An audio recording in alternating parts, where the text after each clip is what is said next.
dear students, so let us start our unit 2 of descriptive statistics. First topic in this lecture, I am going to cover two topics, that is random variable और फिर questions discuss करेंगे and probability distribution function. Now first, what is this term random variable? Random variable we can say any value. Random means कुछ भी, randomness मतलब हमने कोई भी value assign कर दी. तो random variable और random variable का corresponding function होता है हमारे पास random function. So random variable, it is a variable that takes the values by chance. एक random variable एक ऐसा variable होगा जो हमारे पास values कुछ भी ले लेगा. That take the value by chance, कोई भी value ले सकता है वो. That is known as a random variable. And the function corresponding to the random variable is known as random function. If we assign real value to each element of the sample space, अगर हमने हर किसी sample space में real value assign कर दी तो उसको बोलेंगे हम हर एक value को जब हमने outcomes को values assign की तो हमारे पास basically एक function बन जाता है जिसको हम बोलते हैं random function. जैसे for example in tossing a coin, I have two outcomes head and tail. तो मैंने हेड को असाइन कर दिया सपोज 1 वैल्यू और टेल को असाइन कर दिया 1 0. तो 1 0 व्हेन इट इज हेड और टेल तो 0. तो this is known as random variable की मैंने इसको एक अपनी मर्जी से कोई रैंडम वैल्यू असाइन कर दी तो उसको बोलेंगे हम random variable. Now let us discuss the types of the random variable. Proper definition अगर किसी को लिखनी हो तो नोट डाउन कर सकता है. क्या it is a variable whose value is determined by chance, or we can say it is a function whose domain is the sample space and range is the real values minus infinity to plus infinity. And random variable basically it is denoted by capital letters x, y, z. किसी भी capital letter से हम denote करते हैं उसको बोलते हैं random variable. और इसके two types होते हैं, discrete random variable और continuous random variable. Now this variable, that is discrete random variable, it can take finite number of values in the interval of its domain. मतलब हमारे पास finite number of values देते हैं. जैसे 0 ले लिया head पे या tail पे मान लो और head पे ले लिया 1 तो finite value लेगा. और continuous random variable मतलब सिर्फ point वगैरह कुछ भी आगे हमें कोई फर्क नहीं. It can take any value. जैसे मैंने कहा 50 और 60 kg weights हैं. अब इनके बीच में भी और भी weights होंगे point वाले तो वो भी variable ले सकते हैं. उसको बोलेंगे हम continuous random variable. अब डिस्कस करते हैं properties of the random variable. Properties क्या कहते हैं? x मेरे पास एक रैंडम वेरिएबल है और a और b कुछ कांस्टेंट है तो ax + b भी क्या है? एक रैंडम वेरिएबल. अगर x एक रैंडम वेरिएबल है तो x² भी रैंडम वेरिएबल होगा, 1/x भी रैंडम वेरिएबल होगा, x और y दो रैंडम वेरिएबल है तो x + y भी रैंडम वेरिएबल होगा, x - y भी होगा, ax भी होगा, by भी होगा, ax + by भी होगा. x कोई रैंडम वेरिएबल है उसकी मैक्सिमम वैल्यू भी रैंडम वेरिएबल होगी और उसकी मिनिमम वैल्यू मेरे पास क्या होगी? रैंडम वेरिएबल होगी. तो this was all about the random variable. अब रैंडम वेरिएबल की अच्छी सी डेफिनेशन लिख लेते हैं. अ रैंडम वेरिएबल जिसको मैंने डिनोट किया है RV से is a function of x omega. Suppose मेरे पास किस चीज का फंक्शन है? x ओमेगा का फंक्शन है विद द डोमेन उसकी है सैंपल स्पेस और उसकी रेंज है -∞ to +∞, such that for every a the event a कुछ a हो रहा है हमारे पास और वो x ओमेगा क्या है? लेस देन a है. और ये b मींस यहाँ सिग्मा फील्ड b मतलब जिसके अंदर एक ऐसी क्लास सेट जिसके अंदर काउंटेबल यूनियन हो और काउंटेबल कॉम्प्लीमेंट हो. ये फर्स्ट चैप्टर में मैंने आपको सिग्मा फील्ड भी बताया था. फिर हम बात करते हैं इसका एक एग्जांपल. आपको समझ नहीं आ रहा होगा कि a क्या है, ओमेगा क्या है, समझ नहीं आ रहा कुछ हमें. ये बेसिकली x ओमेगा एक फंक्शन है, ठीक है. और ये जो है कुछ a नंबर से लेस है. सपोज मैंने ले लिया ये a जो है 1 है, ठीक है. 1 से लेस ले लिया. जो x ओमेगा है इसका मतलब जो फंक्शन है वो भी किससे लेस होगा? 1 से लेस होगा. देखिए आंसर आ रहा है 3/4. तो ये भी किससे लेस है? 1 से ही लेस है ना. That is simple. इसका कुछ ऐसा मीनिंग नहीं है, आपको उसको स्क्रैम करना है. फिर दो तरह के रैंडम वेरिएबल होते हैं, random variable in one direction and random variable in two dimension. Let S be the sample space associated with the random experiment. कोई S सैंपल स्पेस है तो रियल वैल्यूड फंक्शन S जो values दे रहा है -∞ to +∞. Simple random variable है. Basically बात simple सी है. ये सिंपल वाला रैंडम वेरिएबल है उसको बोलते हैं वन डायमेंशन. अगर हम रैंडम वेरिएबल को ऑर्डर पेयर्स में लिखते जैसे 2 3 4 5 उसको बोलेंगे टू डायमेंशन रैंडम वेरिएबल. फिर आता है प्रोबेबिलिटी डिस्ट्रीब्यूशन. प्रोबेबिलिटी डिस्ट्रीब्यूशन भी सिंपल है. ये बस एक टेबल होती है हमारे पास जो शो करती है रैंडम वेरिएबल को विद द प्रोबेबिलिटी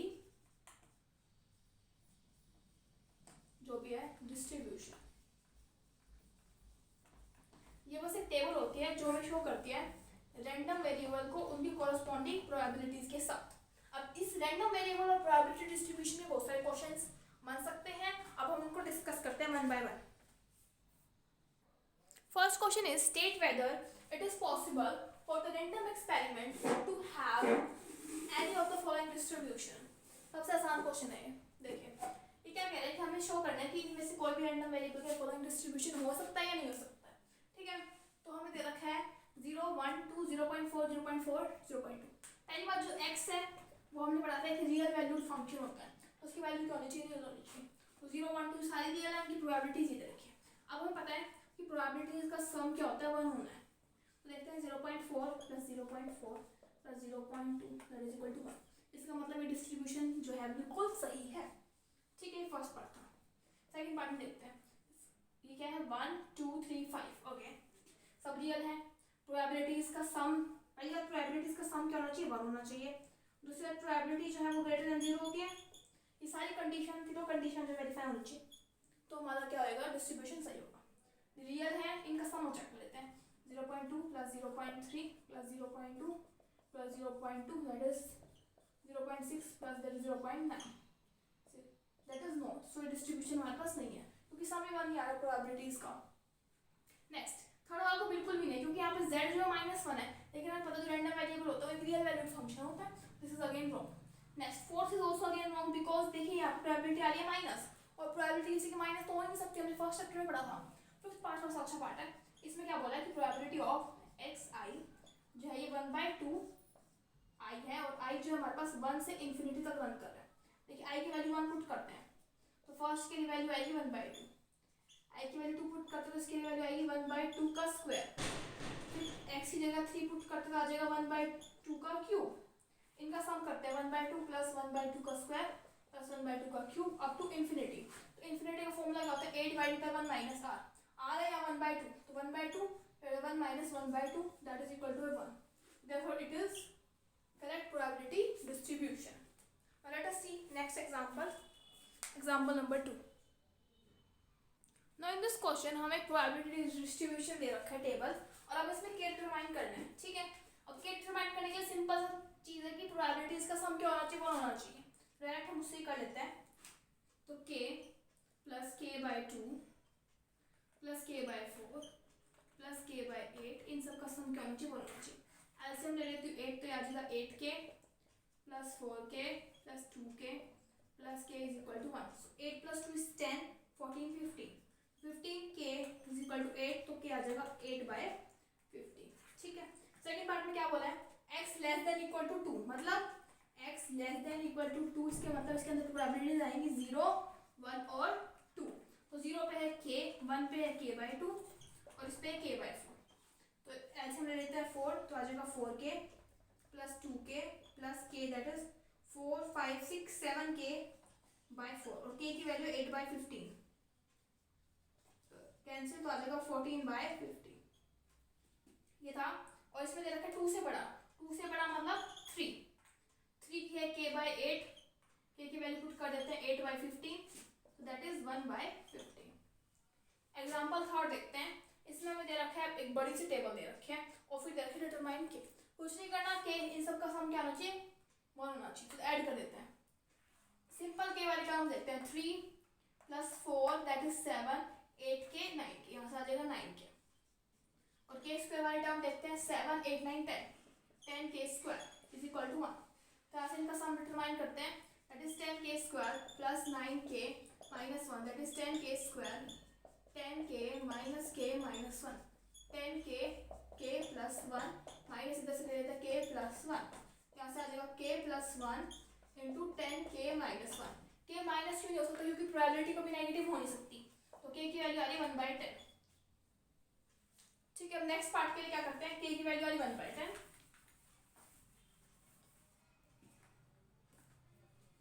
k = 1/10। अब x जो है सेकंड पार्ट में 3 से छोटा है, 3 से छोटा है, इसका मतलब आएगा 0, 1 और 2। ठीक है, 0 पे है 0 + k + 2k that is 3k that is equal to 3/10। Third part में क्या हुआ है, 6 से बड़ा, 6 से बड़ा मीन 7 वाली term, 7k² + k that is 7/100 + 1/10 that is 17/100। Fourth part में क्या बोला है 0 to 3 मतलब 1 आएगा 2 आएगा, 1 पे है k और 2k दैट इज 3k 3/10, तो ये आपका आंसर आएगा 3/10। ये एग्जांपल 2 एग्जांपल 3 है, इसको देख लीजिए, फिर नेक्स्ट एग्जांपल डिस्कस करते हैं। In this question it is given that a random variable x can only take the value 0, 1, 2, 3। एक random variable सिर्फ 0, 1, 2, 3 वैल्यू ले सकता है। Given that p at x is equal to 0 and x is equal to 1 is p and x is equal to 2 and x is equal to 3 is equal to k, such that pi xi square is equal to 2 pi xi, find p। बहुत अच्छा सा question है, इसको देख लेते हैं। तो हमें इसमें क्या बोला है, बेसिकली हमें इसके लिए टेबल बनानी पड़ेगी, तो प्रोबेबिलिटी डिस्ट्रीब्यूशन टेबल बना लेते हैं हम इसके अंदर। यहाँ लेंगे रैंडम वेरिएबल, यहाँ लेंगे इसकी प्रोबेबिलिटी। इसकी प्रोबेबिलिटी है 0, 1, 2, 3। यहाँ पे है p, यहाँ पे है p, यहाँ है k, यहाँ है k, तो इनका सम किसके इक्वल होएगा 2p + 2k = 1। ठीक है, अब ये pi है ये xi है, ये पे देख लीजिए, ये xi है ये pi है, तो pi xi चाहिए, pi xi की मल्टीप्लिकेशन करते हैं 0 p 2k 3k, ये है pi xi। अब pi xi square 0 p 4k 9k। ठीक है, इनका सम pi xi का सम, इसका सम आ रहा है 9, 10, 13, 13k + p, इसका सम आ रहा है 5k + p। pi xi का square that is 13k + p, इसके इक्वल है 2 of pi xi। pi xi का सम है 5k + p, तो इसको सॉल्व कर लेते हैं। 13k + p = 10k + 2p, तो यहाँ से आ जाएगा p = 3k। ठीक है, और हमें एक चीज़ और पता है, इन सब का सम क्या होता है 1 के इक्वल, 2p + 2k = 1, तो p + k = 1/2। अब मुझे p की वैल्यू चाहिए, तो मैं यहाँ से k की वैल्यू पुट करूँगी, दैट इज p/3, तो आ जाएगा 4p/3 = 1/2, तो p आ जाएगा हमारे पास 3/8।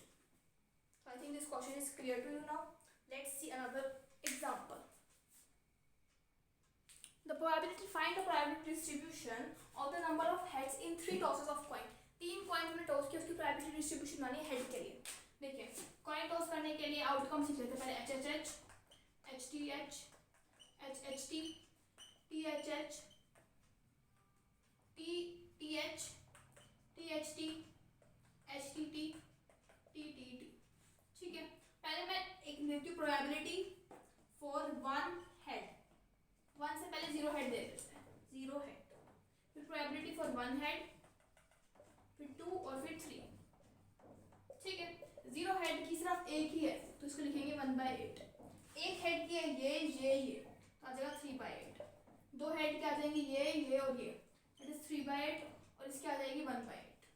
तो प्रोबेबिलिटी डिस्ट्रीब्यूशन बनाना आता है x, प्रोबेबिलिटी ऑफ x, यहाँ लिखेंगे 0, 1, 2, 3, इसकी आएगी 1/8, इसकी 3/8, इसकी 3/8 और इसकी 1/8। इसको इस तरीके से और लिख सकते हैं, ऐसे लिख सकते हैं 0, 1, 2, 3, 1/8, 3/8, 3/8 and 1/8। Let's see next example. 2 cards are drawn successively without replacement from a well shuffled pack of cards। 2 cards हमने ड्रॉ किए, ठीक है, प्रोबेबिलिटी निकालने की वो स्प्रेड होनी चाहिए। देखिए फर्स्ट हम देखेंगे 0 स्प्रेड के लिए, जब स्प्रेड टोटल होते हैं 13, तो टोटल होता है 52 कार्ड्स, 52 - 13 दैट इज 39 कार्ड्स, आ जाएगा 39, मतलब 13 हमारे पास स्पेड है और 39 नॉन स्पेड है। ठीक है, अब हमें स्पेड नहीं चाहिए, तो मतलब 39 में से ड्रॉ करना पड़ेगा, 39 C2 upon 52 C2, that is 39 × 38, 52 × 51। तो 2 1s are 2 9s are 2 2s are 4, 2 6s are 12, 13 3s are 13 2s are, 3 1s are 3 7s are, that is 19/34। अब बात करते हैं 1 स्पेड की, कि एक स्पेड हो, तो 13 में से चूज करेंगे 13 C1, और एक बचे हुए कार्ड्स जो स्पेड ना हो उसमें से चूज करेंगे, तो आ जाएगा 39 C1 divide by 52 C2, that is 30 × 39 upon 52 × 51 × 2, that is 2 2 जा 4, 2 6 जा 12, 13 2 जा 13, 3 जा 3 1 जा 3 7 जा, दैट इज 13/34। फिर प्रोबेबिलिटी की बात करते हैं दो स्पेड के लिए। यहाँ देख लीजिए दो स्पेड के लिए, दो स्पेड के लिए आ जाएगा 13c2 divided 15, 52c2, that is 13 into 12, 52 into 51।